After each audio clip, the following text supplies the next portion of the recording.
As you probably guessed, I like to write. Rants, screenplays, short stories, songs, you name it. So it probably wouldn't surprise you to learn that I'm a longtime member of the writing website TriggerStreet.com. And if you've seen the show then, it definitely wouldn't surprise you to know that one of my pet peeves these days is how we keep lowering our standards as a species. You'd better know that as one of the finalists for the Douchebag of the Year. Anyway, no sooner than I put up that particular episode, I did get a perfect example of that problem. You see, a couple of weeks ago, I read this really terrible short story. I'll take a bit of a high road and not reveal the name of it, but it's a horror story.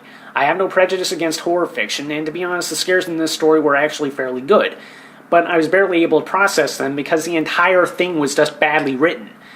I'm not only talking about creative problems here, though the story didn't really go anywhere and the characters were completely unbelievable. I'm talking about the mechanics of the thing. Every page, maybe every paragraph, was just littered with spelling, punctuation, and grammar mistakes. Legally, I can't show you an example from the story itself, but if you've seen a lot of casual text messages, then you probably get the idea. Imagine over a dozen pages written like that. It really was some of the worst writing I've ever seen. And before anyone asks, I've checked and the author does speak fluent English.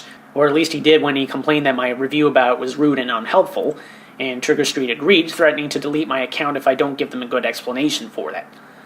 This just boggles my mind. The guy comes to a fairly serious writing website and posts writing that is so filled with sloppy mistakes that it's almost unreadable.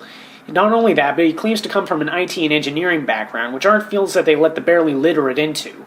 Not only that, but because of the way TriggerStreet works, I know for a fact this guy definitely read and reviewed at least 10 short stories from other writers before posting this direct that makes Twilight look like Great Expectations. Yet when I point out that his writing, on a technical level alone, is so amateurish and incomprehensible that any publisher on the planet would instantly throw it in the trash, I'm the one that gets in trouble for it. I wasn't overly mean in my review. I told him exactly what the problems were and why they were inexcusable. But apparently I'm not allowed to do that. Why is that, TriggerStreet? I thought the whole point of this website was to take amateur writers and help them refine their craft to the point where they just might get published. How are you supposed to do that if you're not allowed to give totally warranted criticism? Has the thought really crossed no one's mind that sometimes the best advice you can give these people is to go back to school and learn what the hell you're doing? It's at times like this that I think George Carlin was on something about education. And I don't think it's a product of particular generations, because from what I can gather, this guy is probably a little bit older than I am. But apparently, in some schools, all it takes to get high marks is to show up and be legally alive. This is why I can get really exasperated with the world sometimes, as if that's not already apparent.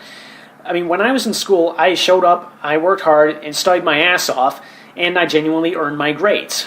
Yet look at what I do for a living. And why am I even surprised, really? We live in an age where just having a bad attitude will get you on a long-running reality show, so what incentive is there anymore to actually have skills? We're screwed. That's all there is to it. That's it for me.